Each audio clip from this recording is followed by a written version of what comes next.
교회가 어떻게 시작했는가 사도행전이 보여줍니다. 오늘 본문으로 읽은 사도행전 1장 8절, 오직 성령이 너희에게 임하시면 너희가 권능을 받고 예루살렘과 온 유대와 사마리아 땅끝까지 이르러 내 증인이 되리라. 이 말씀은 사도행전 전체의 요절입니다. 사도행전 전체를 요약할 때에 사도행전 1장 8절로 요약할 수 있습니다. 그러면 이 사도행전 1장 8절이 우리에게 보여주시는 것은 무엇일까요? 오직 성령이 너희에게 임하시면. 무슨 얘기예요? 성령이 오시기 전까지는 아무것도 하지 못한다는 거예요. 하지 말라는 얘기예요. 예수님께서 십자가에 죽으셨습니다. 예수님께서 십자가에 죽었을 때에 제자들은 예수님을 볼 때에 예수님의 죽음이 억울한 죽음이라고 생각했어요. 뭐가 어떻게 되는지 확실하게는 몰랐어요. 저분이 왜 죽으셔야 됐는지 이해가 안 됐어요. 그 십자가를 목도했던 수많은 사람들은 예수님의 죽음은 억울한 죽음이요, 참으로 안타까운 죽음이다 생각했어요. 그런데 그 예수께서 부활하셨어요. 그 부활한 예수 그리스도를 보았을 때에 모든 사람이 놀랐습니다. 아, 이분이 하나님의 아들이었구나. 아, 이분이 메시아였구나. 그렇다 그러면 그분이 하나님의 아들인데 우리가 하나님의 아들을 죽인 것이구나. 아니, 그렇다 그러면 하나님의 아들이 왜 죽어야만 됐을까? 우리는 그분의 죽음이 단순히 억울한 죽음이라고 생각했는데, 그분이 하나님의 아들이라 그러면 죽을 이유가 없는데, 아니 죽지 않아도 되는데 하나님의 아들이 왜 죽었단 말인가? 아, 나의 죄 때문이구나. 나의 죄 때문에 그분이 죽으신 것이구나. 나의 죄를 대신해서 죽었구나. 그렇다 그러면 우리가 어찌할꼬? 그 하나님의 아들을 우리가 죽였으니 우리가 어찌할꼬? 사람들이 회개하기 시작했습니다. 그게 교회의 시작이에요. 예수 그리스도의 부활이 없었다면 예수 그리스도의 십자가도 없는 겁니다. 부활 사건을 접했을 때에 이분이 하나님의 아들인데 왜 죽었는가 의문이 생겼고, 하나님의 아들이 죽은 이유가 무엇인가 그들이 생각할 때에, 아, 우리가 어찌하면 좋을꼬? 우리가 어찌하면 좋을꼬? 내 죄 때문에 죽었구나. 그런데 그 부활한 예수님께서 제자들에게 나타났습니다. 그리고 제자들에게 말합니다. 너희가 예루살렘을 떠나지 말고 아버지께서 약속하신 것을 기다려라. 그들은 예수 그리스도의 십자가를 목격한 사람들입니다. 십자가 현장에 있던 사람들이에요. 그들은 예수 그리스도에게 제자 훈련을 다 마친 사람들입니다. 아니, 그뿐 아니라 예수 그리스도의 부활을 목격한 사람들입니다. 그렇다 그러면 이제 예수님께서, 자, 베드로, 야고보, 요한, 너희에게 내가 리더십을 주니 너희가 이제부터 교회를 시작해라. 그래도 될 것 같은데, 그 정도 교육을 했고 십자가를 목격했고 부활을 목격했으면 이제는 그들에게 지도력을 주고 그들로 하여금 교회를 시작하게 하면 될 것 같은데, 예수님은 엉뚱한 말을 하십니다. 아무것도 하지 말아라. 예루살렘을 떠나지 말고 아버지께서 약속하신 그것을 기다려라. 그게 뭐죠? 성령님이에요. 무슨 이야기입니까? 예수님께서는 그 말씀하시는 거예요. 이 교회의 지도력을 너희에게 주지 않겠다. 너희가 제자훈련을 받았다 할지라도, 너희가 모든 공부를 마쳤다 할지라도, 너희가 십자가를 보았고 부활을 목격했다 할지라도 이 리더십을 너희에게 주지 않겠다. 교회의 주도권은 성령님에게 주겠다. 너희는 오직 성령님에게 순종해서 그리고 교회를 시작하라고 말씀하신 것입니다. 사랑하는 성도 여러분, 사도행전은 어떤 책이냐? 성령께서 역사할 때에 평범했던 사람들이 얼마나 위대한 사람이 될 수 있었는가를 기록한 책입니다. 사도행전이 어떤 책입니까? 저 갈릴리 바닷가에서 물고기나 잡던 그러했던 사람들이 성령께서 역사할 때에 어떻게 세계 역사를 바꾸어 놓을 수 있었는가를 보여주는 책입니다. 사도행전이 어떤 책입니까? 사람이 자기의 주관대로 일할 때에 하나님이 역사하는 것이 아니라 성령께서 역사하실 때에, 그리고 그곳에 순종할 때에 하나님이 얼마나 위대한 일을 하는가를 보여주는 것이 바로 사도행전입니다. 그래서 주님께서 말씀하시는 거예요. 오직 성령이 너희에게 임하시면 너희가 권능을 받고. 할렐루야. 사랑하는 성도 여러분, 권능은 교육으로 받는 게 아니에요. 여러분이 제자훈련 마쳤다고 해서 거기서 권능이 나한테 주어지는 게 아니에요. 여러분이 성경 공부를 많이 했다고 해서 나에게 권능이 주어지는 게 아니에요. 권능은 어디에서 오느냐? 권능은 내 속에서 오는 게 아니고 교육에서 오는 게 아니라 권능은 하나님으로부터 오시는데 어떻게 오시느냐? 오직 성령이 너희에게 임하시면. 교회의 지도력이 어디에 있어야 될까요? 성령님에게 있어야 됩니다. 우리 조치원교회의 지도력이 어디에 있어야 될까요? 담임 목사에게 있으면 안 됩니다. 장로님들에게 있으면 안 돼요. 그것을 막기 위하여서 그 많은 교육 후에도 하나님께서, 예수님께서 말씀하시기를 가만히 있어라. 아버지께서 약속하신 것을 기다려라. 사랑하는 성도 여러분, 우리 교회의 지도력은 성령님에게 있는 줄로 믿으시기를 주의 이름으로 축원합니다. 성령님에게 지도력이 있어야 돼요. 왜 그럴까요? 그 정도 교육을 받았으면 베드로에게 맡기고 야고보에게 맡기고 요한에게 맡겨도 될 것 같은데 왜 그랬을까요? 사람이 지도력을 가질 때에 제한되기 때문입니다. 하나님을 제한해요. 어떻게 제한하느냐? 자기 생각대로 제한해요. 자기가 안 되면 하나님도 안 되는 줄로 생각해요. 자기가 100가지 세면 하나님도 100가지밖에 안 되는 줄 알아요. 자기가 1000가지 계산할 수 있으면 하나님도 1000가지밖에 안 되는 줄 알아요. 그렇게 인간에게 주도권을 주게 되면 제한하기 때문에, 하나님은 베드로의 이야기를 쓰는 것이 소원이 아니라 하나님은 베드로를 통하여 하나님의 이야기를 쓰는 것이 소원이시기 때문에, 베드로의 생각대로 되는 것이 아니라 하나님의 생각대로 되는 것이 하나님의 소원이기 때문에 오직 성령이 너희에게 임하시면 너희가 권능을 받고 말씀하시는 겁니다. 사랑하는 성도 여러분, 우리 조치원교회의 리더십은 성령님에게 있는 것을 고백하는 여러분 되기를 주님의 이름으로 축원합니다.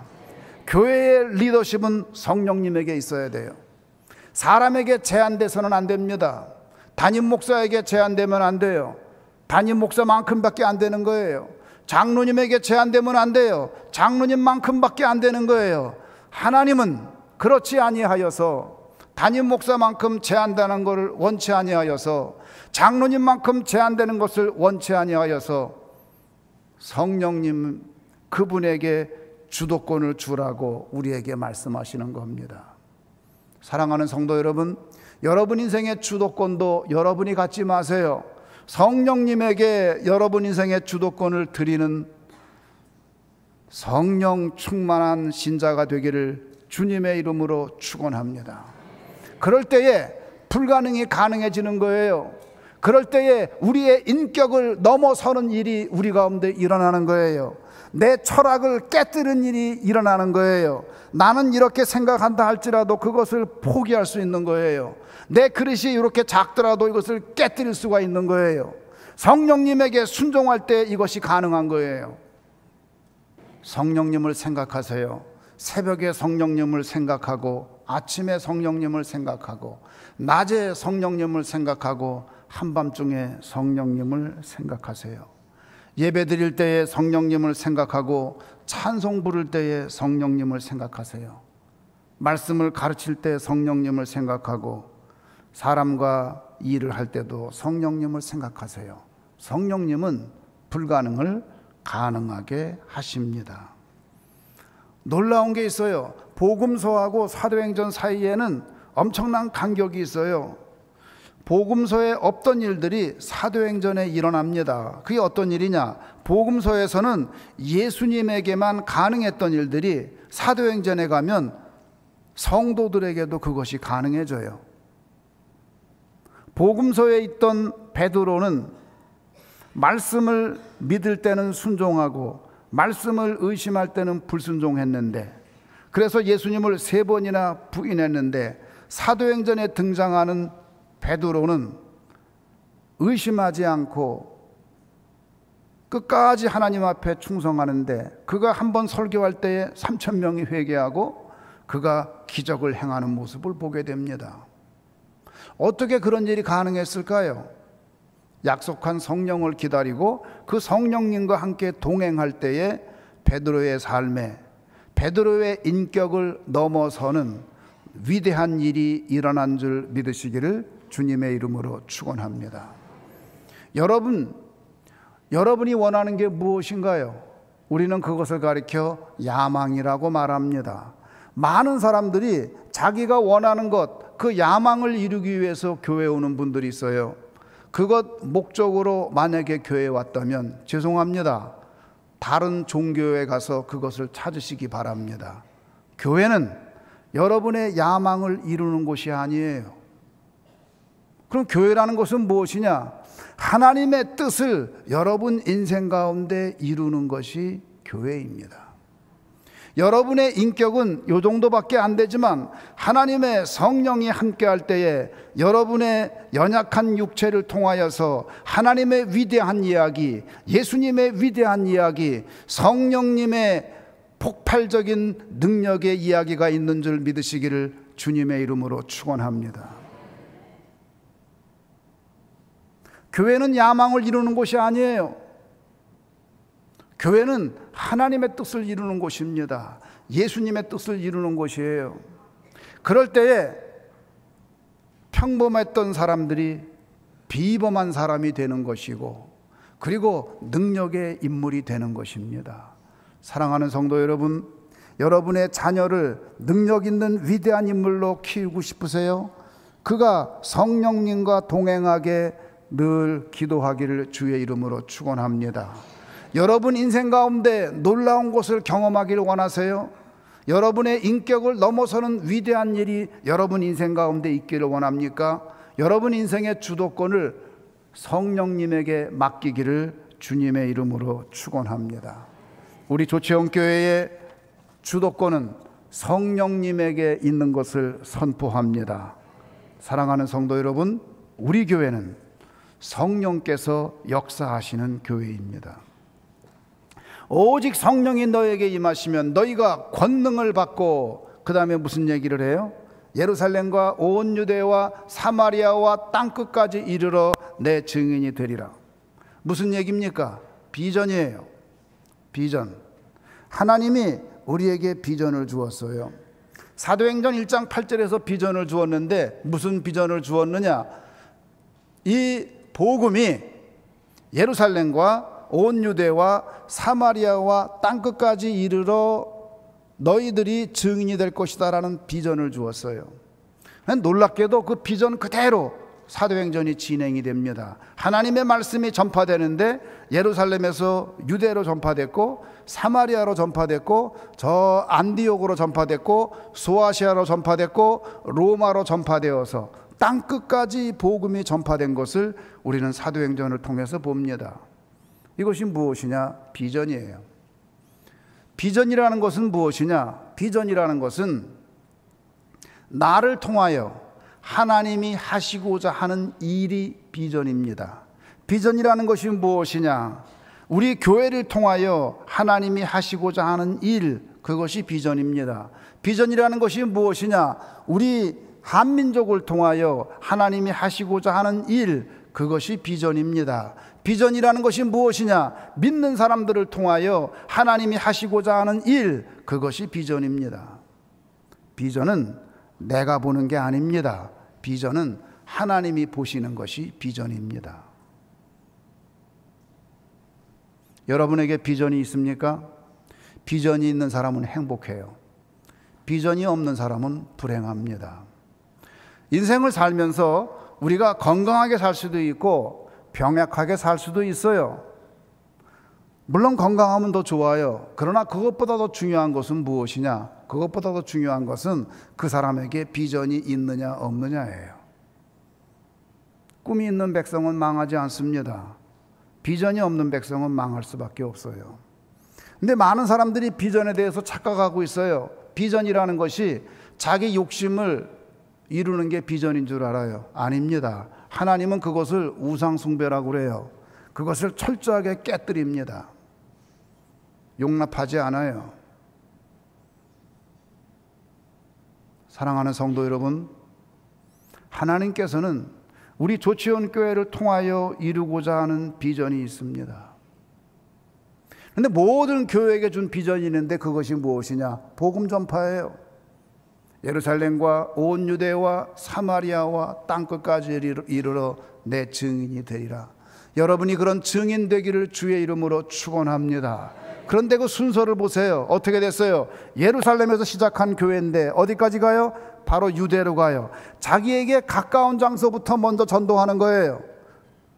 유대로 간 다음에 어디로 가요? 조금 더 가까운 곳 사마리아로 갑니다. 우리 조치원 교회에서 가까운 곳이 어디예요?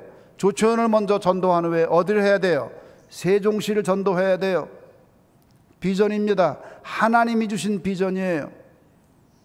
어디를 전도해야 돼요? 세종시를 전도해야 되고, 오송을 전도해야 되고, 청주를 전도해야 되고, 대전을 전도해야 되고, 천안을 전도해야 돼요. 그게 우선순위예요. 복음이 그렇게 확장되는 거예요. 비전이 없는 교회는 부흥하지 못합니다. 야망만 있는 교회는 서로 싸우고 분열이 일어납니다. 왜? 목사의 야망과 장로의 야망이 다르니까. 집사들도 자기 야망을 가지고 나와서 자기 성공만을 위해서 복을 비르니까 이것이 무슨 타 종교처럼 타락해가지고 기독교가 아닌 이상한 종교가 되어버리고 말았어요. 여러분, 기독교는 그런 종교가 아닙니다. 하나님의 비전이 성취되는 것이 기독교입니다. 오 주여, 우리 조치원 교회로 사도행전적 교회가 되게 하여 주시옵소서. 오 주여, 우리 교회는 사도행전적 교회가 되어서 그 주도권이 성령님에게 있게 하시옵소서. 우리 조치원 교회는 사람들의 야망이 이루어지는 것이 아니라 하나님의 비전이 성취되는 교회가 되게 하여 주시옵소서. 여러분, 그렇게 기도하는 성도가 되기를 간절히 소원합니다. 내 야망을 이루는 곳이 아니에요. 하나님의 뜻을 이루는 곳, 성령님의 뜻을 이루는 곳, 하나님의 위대한 이야기가 있는 곳, 그것이 교회입니다. 성경에는 그런 인물들로 가득 차 있어요. 그래서 아브라함의 이야기가 있고, 이삭의 이야기가 있고, 야곱의 이야기, 요셉의 이야기, 베드로의 이야기, 요한의 이야기, 바울의 이야기가 있습니다. 우리 조치원 교회에도 그런 이야기가 가득 차기를, 그런 이야기가 우리 가운데 있기를 주님의 이름으로 축원합니다. 우리 가운데 베드로가 나타나고, 우리 가운데 바울이 나타나고, 우리 가운데 스데반이 나타나고, 우리 가운데 모세 같은 인물, 요셉과 같은 인물들이 일어서기를 주님의 이름으로 축원합니다. 그러기 위해서는 어떻게 해야 돼요? 우리가 성령님에게 순종해야 돼요. 여러분 스스로를 제한하지 마세요. 여러분 스스로를 여러분 생각으로 제한시키지 마세요. 하나님께서는 상한 갈대도 꺾지 않고, 하나님께서는 꺼져가는 등불도 끄지 아니하시고, 내가 생각할 때 나는 미약하다 한 바로 그 사람을 통하여서 위대한 일을 하시는 분이 하나님인 줄 믿으시기를 주님의 이름으로 축원합니다. 여러분, 비전을 가져야 돼요. 비전을 가져야 나의 현실이 보이기 시작해요. 비전이 없을 때는 내 현실이 안 보이는 거예요. 비전을 가져야 내 현실이 보이고, 그리고 그 현실을 놓고 기도하게 되고 그것을 위해서 열심히 노력하게 되는 거예요. 저는 하나님의 말씀의 사람, 하나님의 말씀을 잘 가르치는 교사, 하나님의 말씀을 잘 가르치는 목사가 되고자 하는 비전이 있었어요. 그러려면 어떡할까 생각하다 보니까 그러면 이 하나님의 말씀이 쓰여진 이스라엘에 가서 그곳의 지리를 공부하고 그곳의 풍습을 공부하고 그곳의 언어를 공부하면 하나님의 말씀을 잘 알 수 있겠다 생각이 들었어요. 그래서 이스라엘로 유학 가게 해달라고 기도했어요. 야망이 아니에요. 하나님의 뜻이에요. 그런데 그 비전을 갖는 순간 현실이 보였어요. 그전에는 안 보였는데 뭐가 보였나요? 비행기표가 없어요. 그래서 어떻게 해요? 그때 제가 갖고 다니던 가방이 이렇게 세 자리 숫자를 맞히는 거였는데 내가 747을 타고 비행기 타고 유학 가야겠다. 그래서 번호를 747로 맞췄어요. 남한테는 얘기 안 했어요. 유학 다 갔다 온다며 한 얘기예요. 그때는 창피해서 말을 못 하겠더라고요. 그렇지만 나 혼자 몰래 747, 또 가방 열 때 747, 언젠간 내가 유학을 갈 거야. 여러분, 꿈이 있을 때에 현실이 보이는 거예요. 꿈이 없는 사람은 현실이 안 보여요. 비전을 가질 때 현실이 보이고, 현실이 보일 때 우리는 그것을 극복하기 위해서 기도하고 하나님 앞에 간구하게 되는 거예요. 꿈이 없는 사람은 기도가 없어요. 왜요? 비전이 없는데 무슨 기도를 하나요? 여러분이 여러분의 가정을 믿음의 명가로 만들겠다는 간절한 비전이 있을 때에 아들놈을 보니까 그렇지 못하고 딸놈을 보니까 그렇지 못해서 걔네들 불러다가 야, 우리 매일 저녁에 기도하고 자자. 애들하고 기도를 시작하는 거예요. 꿈이 없으면 현실이 안 보여요. 꿈이 있는 사람만이 현실을 볼 수 있는 거예요. 저에게는 비전이 있습니다. 조치원교회를 향한 비전이 있어요. 그런데 현실을 보니까 너무 안타까워요. 할 수 있는 여건이 돼 있는 게 아무것도 없어요. 기도하고 있어요. 사랑하는 성도 여러분, 사도행전의 핵심이 뭐냐? 성령께서 주도하는 교회이고 하나님께서 주시는 비전을 따라가는 교회예요. 우리 조치원교회가 그런 교회가 되기를 주님의 이름으로 축원합니다. 이제 이번 주부터 사도행전 강해를 시작합니다. 새벽 예배에 여러분 많이 나오셔서 사도행전 강해에 함께 참여하시기 바랍니다. 그래서 하나님께서 처음에 교회를 시작하실 때 어떻게 하셨는가? 하나님께서는 그 하잘것없는 사람들을 통하여서 어떻게 위대한 이야기를 만들어냈는가? 어떻게 그 보잘것없는 사람을 통하여서 전 세계를 혁명적으로 뒤집었는가? 그 사실을 여러분이 사도행전을 통해서 확인하게 될 겁니다. 새벽 예배에 많이 나오셔서 사도행전 강해에 참여하시고 함께 사도행전적 교회를 만들며 함께 사도행전적 그러한 교인들이 다 되시기를 주님의 이름으로 축원합니다.